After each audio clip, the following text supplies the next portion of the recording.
Christina Hill, and this is the Own Your Crap podcast. In my early 30s, I found myself in a dangerous downward spiral of depression and misery, and I truly thought my life was over. Until an amazing teacher told me that the secret to my healing was to own my crap. Literally own it. Accept it for what it is and move forward from there. And I can honestly say that from that day on, everything in my life changed. So I'm here to help you, inspire you, and guide you so that you too can own your crap and live your best fucking life. Each week, I want to take you on a journey that helps you figure out a path that works for you. A path to change, nurture, and develop what I consider to be the pillars of a happy and successful life. Your mental health, your physical health, and your financial health. As well as stories, tips, and tricks from my own life, I want to share with you some nuggets of gold from some of the most amazing special guests. I'm super grateful for you joining me on this journey.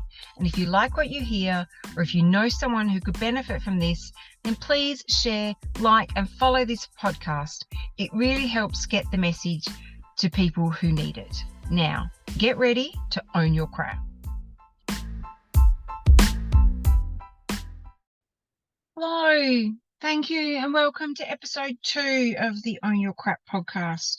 I am Chris Hill, and today we are going to talk about personal responsibility, and I really want to deep dive into this topic on my second episode because it is the cornerstone to everything that this podcast is about. Owning your crap, personal responsibility that no matter what's going on in your life, it's yours. It's your crap. To get through it, you have to own it, and then you can move past it. Now, I want to preface this podcast with, I guess, a trigger warning. Some people may find some of the topics confronting. Also, I'm not a psychologist, counselor, or healthcare professional. I'm just someone who has gone through a whole heap of crap and would like to think that someone might find my experiences valuable. So all of the suggestions and things that you will find in this episode, and indeed all the episodes on this podcast, are just based on my own experiences and observations in life and what has worked for me. And I just, put it out there in the hope that someone finds it helpful and useful. But yeah, just be mindful that, if you've got major issues, I certainly had to work through my major issues with a healthcare professional, and finding the right one can be a job in of itself. But just listen and let's see where this goes. So let's dive in. Personal responsibility. What you allow yourself to repeat in your mind will determine the quality of your life. Now, I can't remember where I heard this statement, but it's super powerful for me. So when I was in the depths of the depression, sort of 13, 14, 15 years ago, I hated everything about my life. And that went through my head constantly, that horrible, horrific, noisy chatter in your mind that just goes on and on and on. And what you allow to repeat in your mind determines the quality of your life. And it is so true. Now, my relationship at the time was toxic beyond measure. And in owning my crap and in owning my part of that, we were bringing out the absolute worst in each other. It was definitely not one-sided. And I don't think there is a toxic relationship that is one-sided. For me, excuse me, it had become a dangerous situation to be in, mentally, emotionally, and physically. So when it came to putting my life back together, I had tried many different psychologists and psychiatrists, all who offered me little more than the standard CBT, cognitive-based therapy, and a smorgasbord of drugs to numb the pain, but nothing actually to address the problem. And that was me. I was the problem, not my ex-partner, not my upbringing, not my parents, not what was happening on social media, not what I saw on telly, not the image that was coming out in magazines or in social media and influencers and all that stuff, none of that was the problem. I was the problem. And I don't think any of the healthcare professionals honestly have the training, the teaching, or the courage to go, the problem's fucking you. And it wasn't until I discovered personal responsibility that I found the key to my healing and moving forward, because I was at fault. Personal responsibility for me is about understanding that no matter what the situation was that I found myself in, no matter how shitty, even no matter how someone else was treating me or what they were doing to me, I was at fault. Not in a I deserved it, it's all my fault kind of way. And I'm sorry if I am a bit sarcastic about this. That's just how I deal with things. But it's so true. You know, it wasn't that I deserved it, it's all my fault, woe is me, but in a way that the situation or the relationship that I was in was as a result of my choices. I chose to be in that position.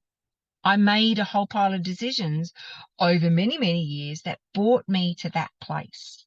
And it was definitely my fault that I was allowing it to continue when I became aware that the situation was not healthy for me, that it wasn't helping me. Every time I came back, every time I accepted and I'm sorry, I didn't mean it. Every time I thought that, oh, I could change the situation. If only I behaved differently, I could make it better. That was my fault. That's my choosing. And so by understanding that it's my choosing and it's my choice and it's my fault and I own my crap, that gave me the power back to then go, well, fuck, it's me. I'm the one who has to change for my situation to change. And I was no longer a victim of circumstance. I wasn't a victim at all. Personal responsibility is about remembering and understanding that you can do something about your situation and you can change. Whatever it is, you can get better. That doesn't necessarily mean it's going to be easy. And in fact, you can get so good at whatever it is that no amount of criticism, no amount of negative, any other kind of thing can dent your self. And I am working close to getting to that place. Now I'm in social media and now all of the BS that's gone through with COVID, I feel pretty rock solid in who I am as a person. Doesn't mean I'm perfect, but it means I hope that I have uncovered most of the crap and am either working to change it or going, yeah, no, I actually like that bit. It might be arsey, but I'm just going to leave it the way it is. And over the course of my life, even when I got it back together, I decided to, that I could make it better and I could still make it better.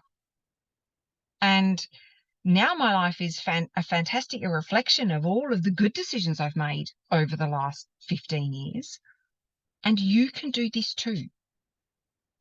And then when you get yourself into a good, healthy, stable place like I have, and all that shit seemed like a life age ago, I still, to this day, imagine a world better than the one I'm living in now. And so I go on to gain more skills that are necessary to make my world better and better and better. And I've got bigger bloody hell, bigger aspirations for my future than I have ever had before. And in fact, some of them are quite scary, even for me now, but I know they're possible. And the concept is that simple. Now, like I said, the work that you need to do might not be simple, and that may take time, but you kind of get the meaning that to change your life, you have to take responsibility for it. And to take responsibility, you have to absolutely and utterly reject the victim mentality. You cannot make positive change and be in a victim state at the same time. You can't expect anything to change while you're making excuses for yourself. And therein lies a bit of a problem with excuses. They can actually be so very real. You may actually be being victimized. You may actually be being bullied or being abused or being gaslighted or be in a physical health point of view. You may have had an accident of some sort and be in a spot that life is so incredibly fucking hard. But is that state of mind going to help you move forward? And this leads me into mindset privilege.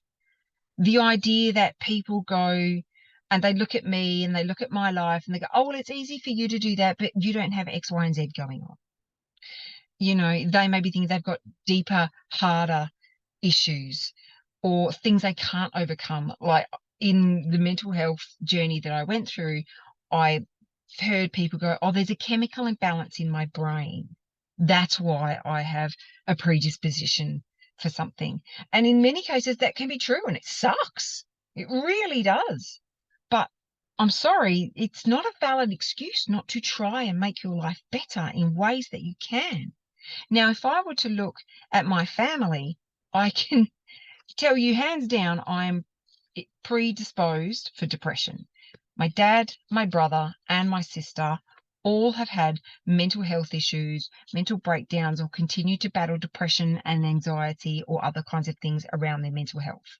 So if they were to map out the genetic code in my brain and their brains, they would almost certainly find markers for depression in my family.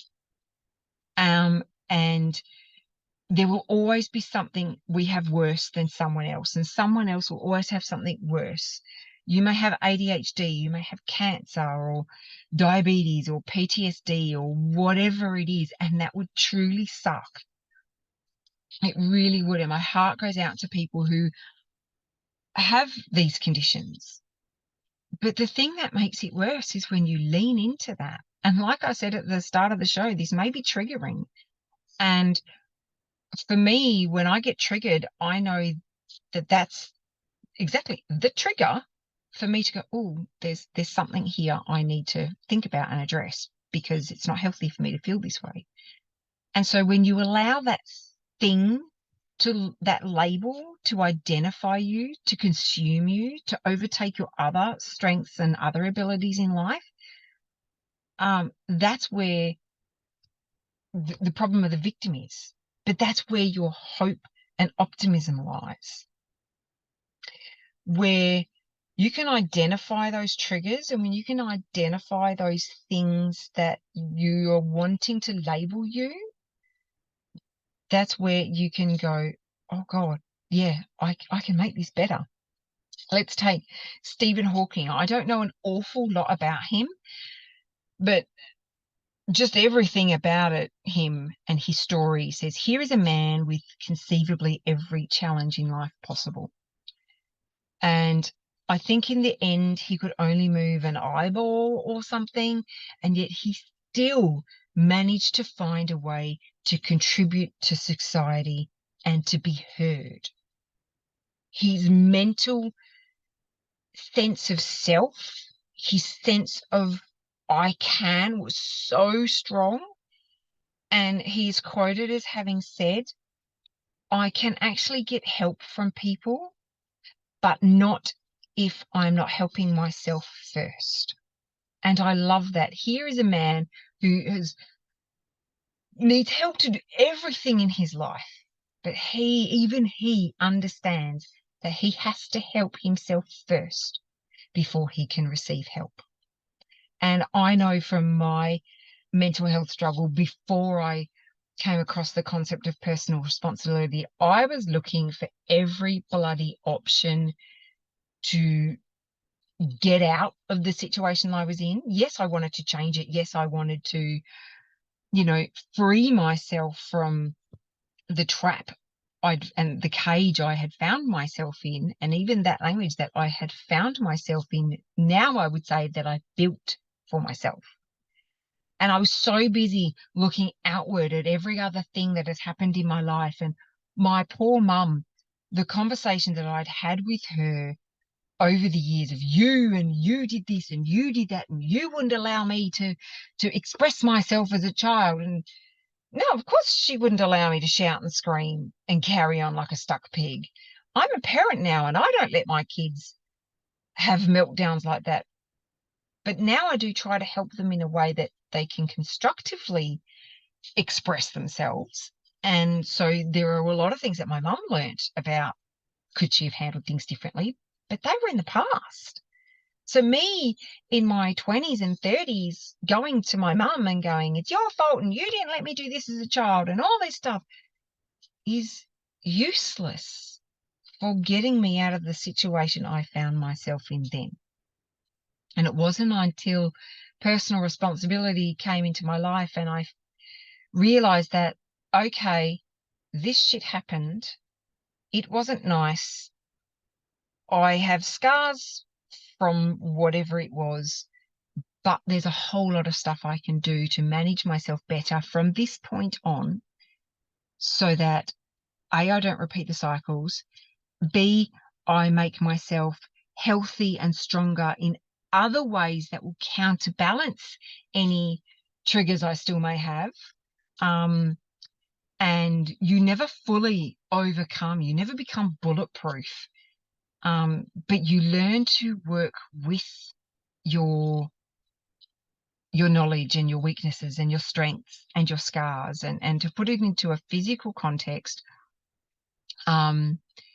people who may lose a leg in adult life and then go on to discover that they can be world running champions, or in the Special Olympics, they find a way to use what would be otherwise seen as their disability to create an amazing life. And if that's not personal responsibility of going, fuck it, I've got this problem, I've got this situation, how am I going to handle it? Then I don't know what is. So shit can happen to you. It can be going on around you. But the key to moving forward is what your reaction is to it, how you handle it from there. And this is the embodiment of personal responsibility. And there are loads of elements of this in Eastern philosophies, such as Buddhism. It's about your reaction to stresses and stimuli, good or bad, that make the difference in your life. You could have something amazing happen to you in your life and completely fuck it up. Like people who win lotto. Oh, who wouldn't love to win lotto? And how many stories do we hear of people who have these winnings and then blow it, and it completely ruins their life because they don't step up to this situation to handle it properly, because they don't take responsibility for this thing that's come into their life. And we would go, oh, it's great, it's good, but their mental state isn't there to be able to handle it. And it's the same as if you get blindsided by something bad that happens. You know, then we go, oh crap, how do I deal with this? This isn't a good situation. We're kind of, society is set up in a way that it would help you a bit more in that. But when the good stuff happens, you've equally got to take responsibility for that too and go, okay, how can I handle this the best way? There is a fabulous saying that this too shall pass. And it's something my mum has said to me many times, that no matter what it is, and it's usually around bad things, but it's also around good things, you know, this too shall pass. And it's something that Mike and I are really trying to teach our kids at the moment. Our kids are 7 and 9 years old. And so they're just a bag of emotions and of challenges, of challenging boundaries and finding themselves and finding their place in the world. And we are trying to teach them that no matter what's going on, good or bad, the most important thing is how they carry themselves in that situation, that they are not the situation. But their response is all important. And this all comes out of personal responsibility of how do we handle ourselves given the circumstances that we are in. We are not our circumstances. We are absolutely separate from that. Let's just sit on that for a second, that no matter what your circumstances are, you are not your circumstances.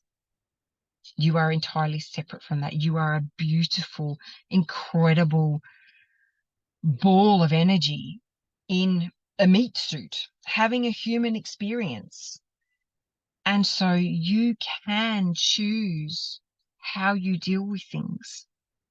Um, and I know it's not easy. I know it is so hard at times, but the strength comes from, and the joy in life comes from overcoming those challenges, even if it's one step, one step, one step. And then all of a sudden you come to a place and you go, that seems like a lifetime ago. Like when I talk to my husband about my life before I met him, and how that chapter closed and then I started my new chapter, it seems like it was someone else's life because it's so different to who I am now. And we are at the moment in a phase in our life where we're traveling around Australia in a van, and we have been for the last 18 months, and we're building this incredible online business that we love, and it's around network marketing, and that will come up in other episodes. And I love helping people, and I pinch myself that this is our life. You know, we've seen things over the last 18 months that I would never have thought I'd see. You know, we took the van across to Tasmania. We got on the ferry, the boat, and went over to Tasmania for 5 weeks. And it was mind-boggling that I did that in my lifetime. I've been to Ayers Rock, and I had the most incredible experiences in Carragini in the northwest of WA. I think it's so far my favourite place that we've been. It was magical. And it's because of the choices that Mike and I have made, the way we've gone, well, we're going to take responsibility for our life, hell or high water, and know that we're going to wear the consequences, hope that they're good. But if shit hits the fan, we'll deal with it because we're responsible for the things that happen in our life.